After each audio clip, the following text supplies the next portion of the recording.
The night is always darker when history tries to hide itself. Imagine this.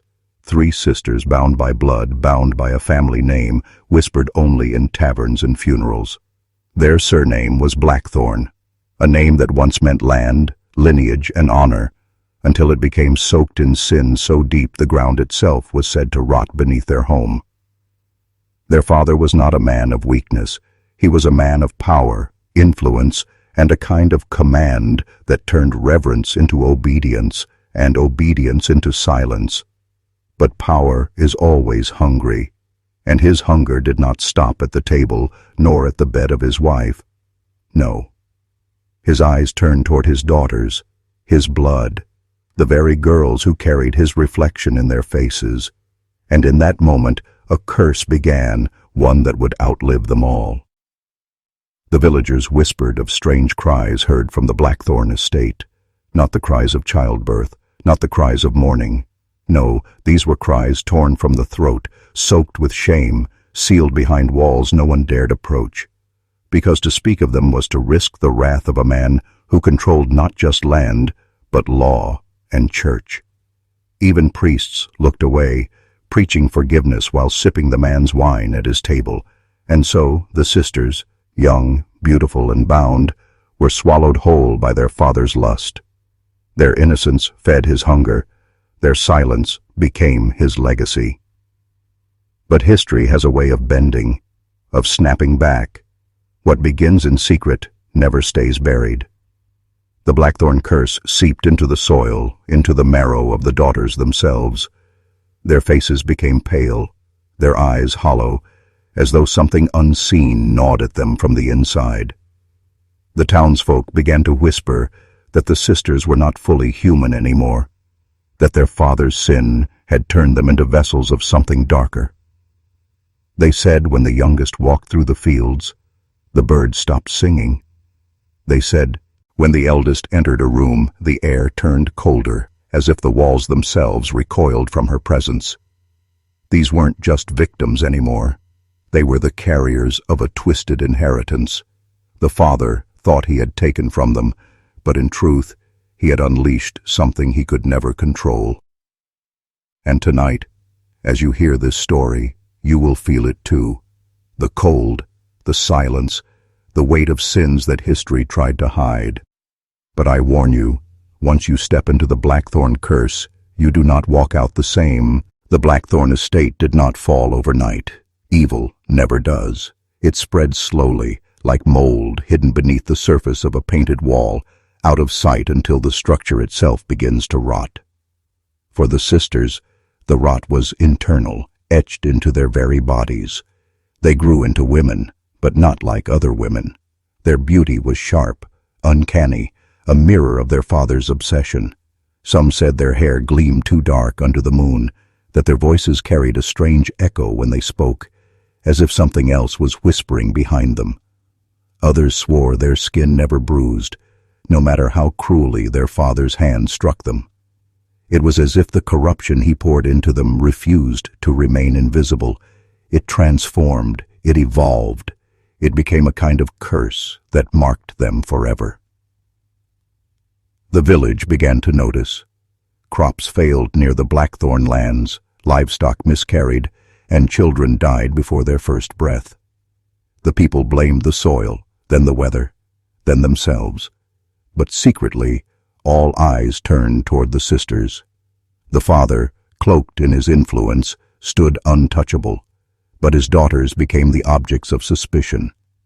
The women of the town crossed themselves when the sisters passed by.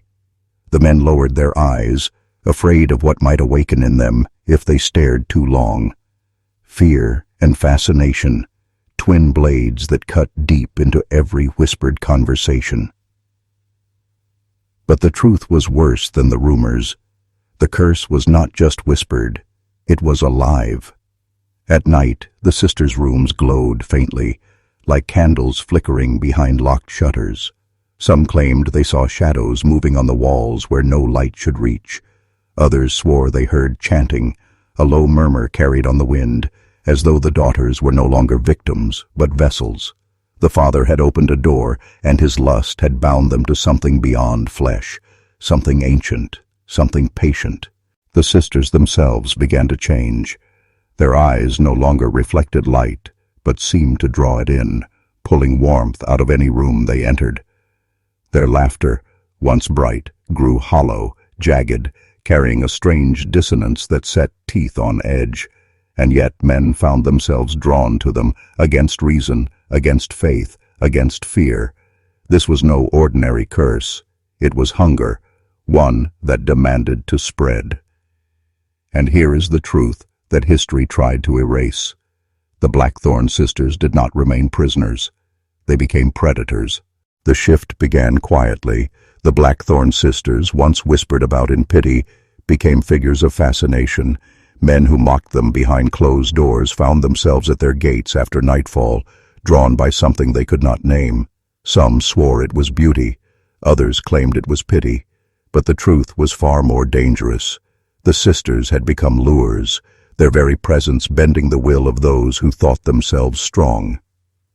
The father still reigned over his household with the arrogance of a king, but his grip was loosening. What he thought he possessed he no longer controlled. The curse he birthed had turned against him. Villagers began to vanish. Farmhands, stable boys, even the occasional merchant who stayed too long on the estate. Their names disappeared from church records, their families silenced by coin, fear, or mysterious illness. And when their wives demanded answers, the priest would raise his hand and remind them that judgment belonged to God, not to man. Yet everyone knew whose shadow stretched across their grief: the Blackthorn sisters. By then, the estate had begun to reek of decay, though no one could find the source. Servants whispered that the walls themselves seemed damp with a foul, iron-sweet stench. Rats fled the cellars, leaving holes gnawed open like tiny escape routes. At night, windows glowed faintly red, as if the house itself was lit from within by embers of the damned. And still, the sisters appeared at the edge of fields, at the riverbanks, on the roads leading out of town, always watching, always waiting. Men who claimed to resist them were found hollow-eyed within weeks, either bedridden or buried. Wives whispered that their husbands returned from the estate with strange marks across their bodies, marks shaped like vines or thorns, burned into their skin. The curse was not just desire, it was ownership, a chain forged from sin, and those who touched the sisters found themselves chained forever. The father, drunk on his illusion of dominion, did not see the shift. He thought his daughters still belonged to him, still bent to his command. But the truth? He had merely been the doorway. He was the vessel that opened the gate. And now, the power he unleashed no longer answered to him. It answered to them. And this is where history grows darker still. Because the curse was no longer content to stay inside the Blackthorn walls. It wanted the village. It wanted blood. It is always the same. When corruption festers in the shadows, the institutions sworn to protect the people turn away first. The Blackthorn village was no exception. The church, the law, even the physicians, each bent the knee to silence when the sisters' curse began to bleed into public life. At first it was denial. Rumors, they said, idle gossip. But when denial failed, it shifted into complicity. And nothing feeds a curse more than silence. The priest, a man once considered holy, was often seen entering the Blackthorn estate under the cover of night. His sermons grew strange, laced with verses twisted out of meaning, as though the scripture itself had been poisoned in his mouth. He told the congregation that suffering was a test, that silence was obedience, and that the sisters were chosen by God himself to bear mysteries beyond the reach of ordinary souls. Those who dared to object found their farms burned, their children sickened, their livelihoods stripped by accident.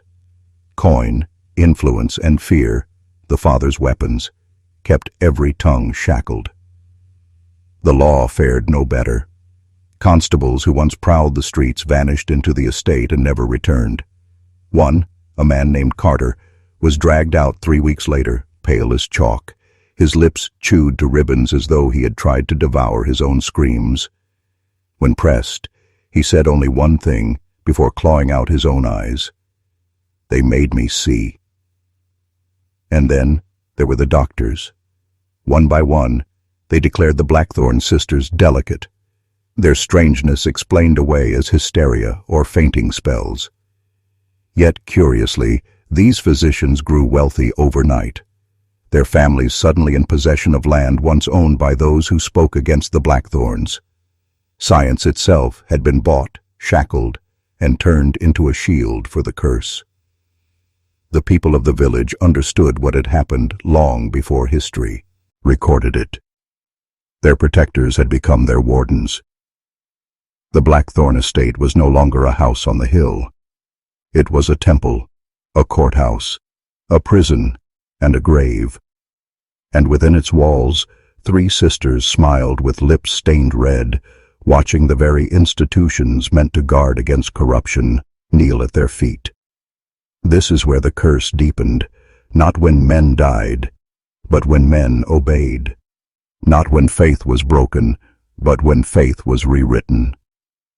And the Blackthorn sisters, consumed by their father's lust, now consumed the village with a new gospel. That power was never protection, it was possession. The Blackthorn curse was never meant to remain contained.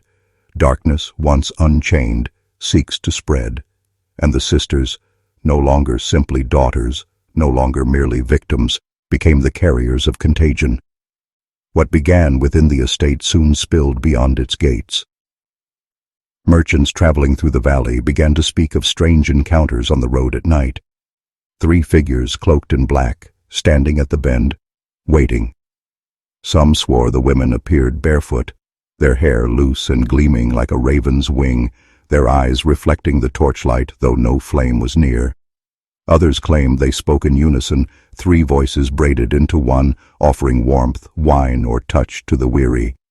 Few men refused them, fewer still returned. The ones who did return were not whole. A merchant out of Leeds staggered into the village one morning, clothes torn, his face pale as ash. He swore he had woken in a field, surrounded by circles burned into the grass, his skin etched with thorn-shaped welts. His hair, once black, had turned stark white overnight. He did not live long enough to explain further. His body rotted within a week, as if time itself had abandoned him. Soon, whispers spread to neighboring towns. Avoid the Blackthorn Valley.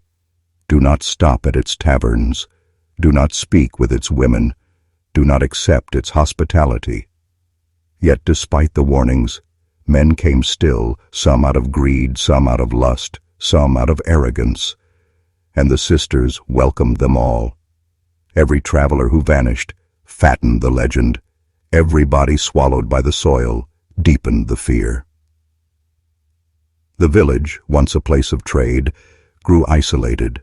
Roads twisted, maps grew vague, and the land itself seemed to resist outsiders. It was as if the curse demanded secrecy, like a predator protecting its nest. Yet the more it hid, the more it spread. Children in neighboring villages began to dream of the sisters, waking in terror, proclaiming they had been called by name. Mothers wept, fathers sharpened blades, but none dared approach the estate. Fear had turned into paralysis. And here lies the hidden truth. The curse was never about lust alone. That was the doorway. No, what the Father awakened was hunger, a hunger that required not just flesh, but will, not just bodies, but obedience. And the Blackthorn sisters, once consumed, now became the instruments through which the hunger devoured the world beyond their walls. The deeper you go into the Blackthorn story, the more it stops feeling like history and starts feeling like infection. By this point, it wasn't just bodies disappearing. It was bloodlines unraveling, identities breaking, whole families falling under the shadow of the sisters' curse. The men who returned from the estate, those few who crawled back alive, were not truly themselves anymore.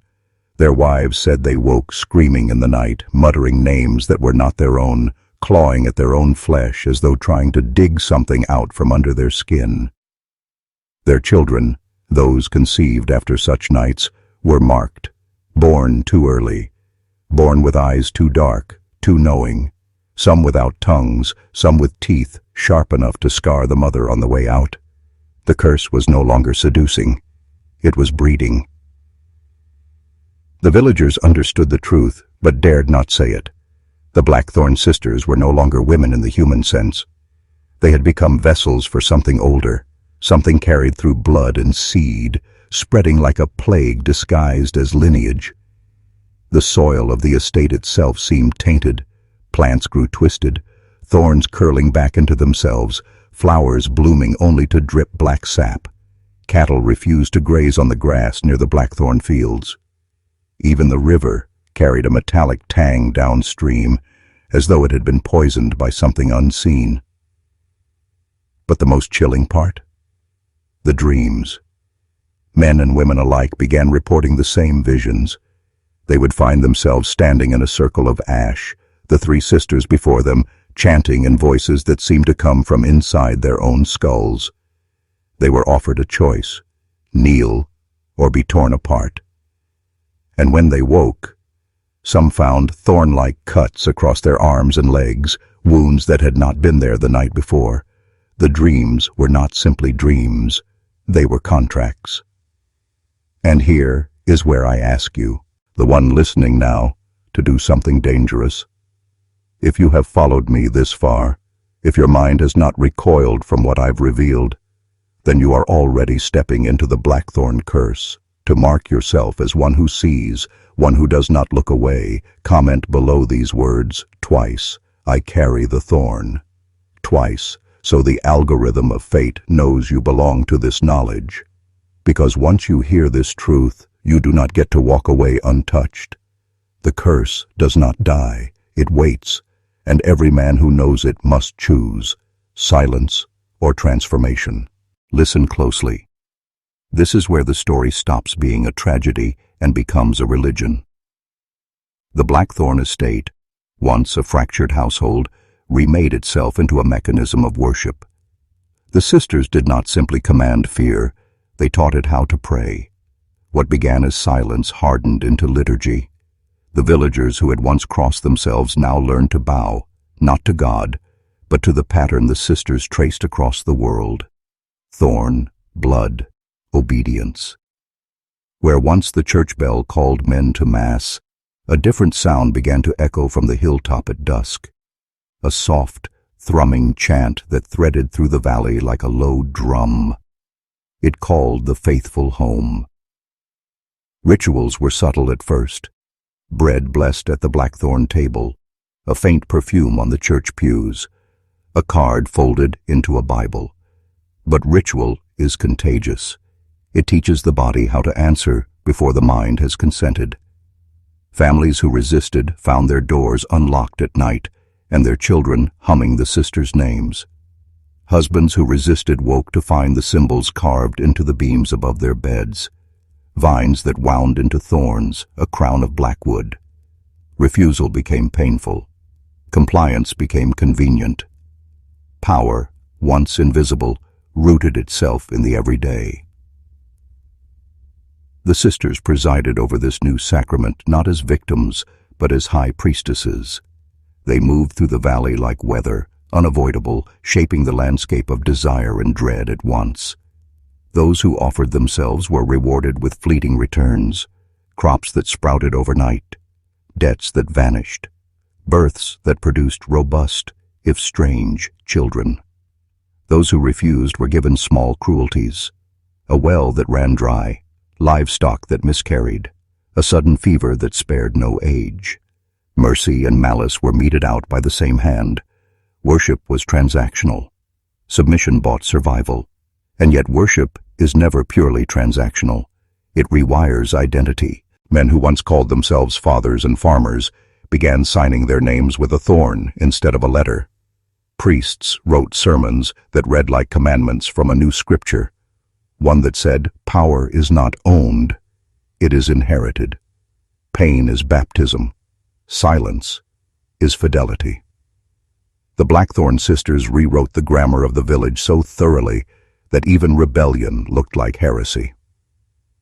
This is where the deepest corruption sits, not in the bodies taken or the soil poisoned, but in the way whole souls begin to organize themselves around a wound. A village that worships its wound will defend the wound. It will dress the wound in robes and light candles at its edge. And once a wound is sanctified, it becomes immortal. You are still here. That means you have not turned away. Good. Because the next truth is the most dangerous. Rituals demand sacrifice, and sacrifice demands a keeper. Shall I take you into Section 8, where we learn who keeps the ledger of bones and how the village pays its dues? Every religion hides a cost. Every cult needs its altar. And in the Valley of the Blackthorns, that altar was not carved from stone or wood. It was built from flesh. The sisters understood what their father never did. Hunger must be managed. It must be given rhythm, ceremony, order. Without it, hunger devours blindly. With it, hunger becomes dominion. And so, the sacrifices began. At first they were subtle. An outsider who wandered too far from the main road. A beggar who knocked on the wrong door. A farmhand whose absence could be explained away. But as the curse deepened, the sacrifices became systemic. Each household knew its turn would come. Some years it was livestock. Other years, a son or daughter. The sisters never announced it outright, but every family felt the summons. A dream, a symbol scratched on their doorframe, a crow perched on the roof at dawn. No one dared to resist. To resist was to invite destruction, not only of the guilty, but of the innocent around them. Better one body than a whole family. Better blood offered than blood taken. There was one among them who kept the ledger. His name has been erased in the official records, but villagers whispered it still. Elias. He had once been a man of law, sworn to justice. But under the sisters he became something else. A collector. He carried no badge, no seal of office, only a book bound in black hide, pages filled with names, dates, offerings. When Elias came to your door, you did not beg, you did not plead. You prepared. He would leave the mark of the thorn upon your gate, and within 3 nights the chosen was gone. Whether they went willingly or were dragged, no one knows. But the earth behind the Blackthorn estate grew soft and swollen, as if the ground itself had learned to feast. And here is the chilling truth. The sacrifices worked. Crops returned. The river ran clean. Sickness abated. It was as theirs. All the curse, when fed, rewarded its keepers with order and prosperity. Families began to justify it. Some even volunteered their weakest, their sick, their unwanted. Death, once a thief, had become currency. The sisters did not need to terrorize the people anymore. The people terrorized themselves just to stay alive. This is how institutions of control are built, not through open chains, but through willing sacrifice. A community that convinces itself the wound is sacred will bleed willingly upon the altar. And so the valley survived, not in spite of the curse, but through it. But survival is never without interest. A debt fed in blood is never settled, it compounds. And when the ledger grows too heavy, something must balance it. There comes a moment in every dark covenant when the balance collapses, when the scales refuse to hold the weight of blood. For the Blackthorn Valley, that moment arrived without warning. The sacrifices had kept order for years, perhaps decades, but hunger cannot be bargained with forever. The sisters' curse was not satisfied with cattle, nor with the occasional child. It was not satisfied with manageable grief. It wanted escalation. It wanted spectacle. The ledger began to demand more. Whole families vanished instead of single names. Doors marked with the thorn were not opened by collectors. They were broken down. Those who resisted were not punished quietly, but dragged into the square. their bodies displayed for the village to see. And here is the horror. The villagers themselves became participants. Neighbors tied neighbors, mothers held down their own sons, fathers delivered their daughters to the gate. Not out of cruelty, out of calculation. They believed that by participating, by showing loyalty, they might spare themselves. But sacrifice does not spare. It multiplies. The estate itself changed. No longer a manor house, it became something else entirely.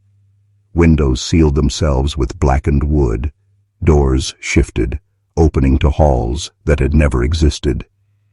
Torches burned without smoke, and from its upper windows, crimson light spilled at midnight, casting the valley in a glow like smoldering coals.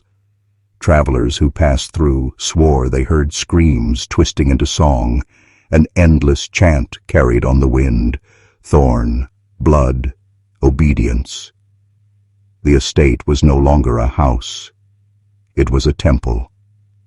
And the sisters, those three shadows bound by their father's lust, were no longer whispers in the dark. They walked openly now, draped in veils, carried on litters by men who once swore they would never kneel. Their beauty had sharpened into terror, a radiance that blinded those who had looked too long. Some called them saints, others demons, but all agreed on one thing: they were no longer human.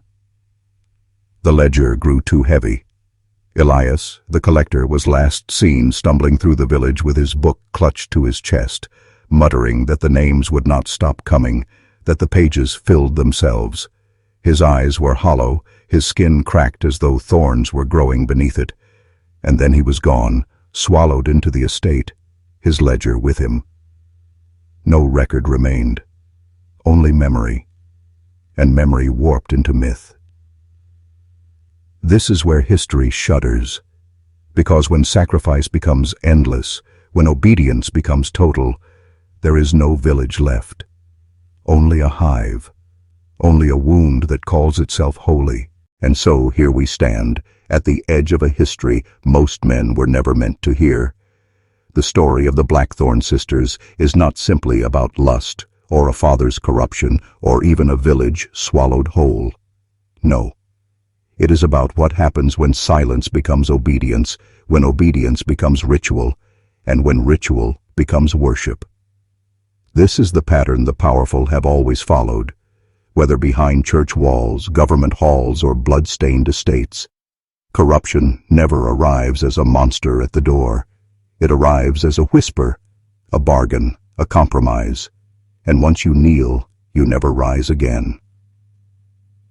The Blackthorn sisters did not die. The official record says the estate burned to the ground in a fire that no rain could quench. But ask yourself, why was no body ever recovered? Why did the soil remain barren for 100 years after? Why do travelers still claim to hear three voices on the wind, calling names that do not belong to them? A curse this deep does not end. It lingers, patient, waiting for those willing to carry it forward. And here is the truth you were never supposed to know.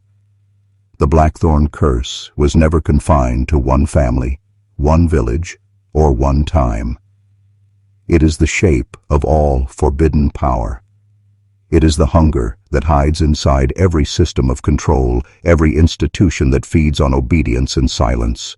The sisters were merely its first vessels, but the curse itself is timeless. Look closely, and you will see it still, in the places that demand your loyalty, in the leaders who rewrite your faith, in the wounds your culture insists are sacred. The story of the Blackthorn sisters is not distant. It is a mirror, and now you have looked into it. That reflection will not leave you. So I leave you with this warning. Once you know, you cannot unknow. Once you hear, you cannot unhear. The curse lives on in the soil of memory, in the blood of obedience, in the silence of men who knew better and did nothing. The only question is, when the thorn marks your door, will you kneel or will you resist?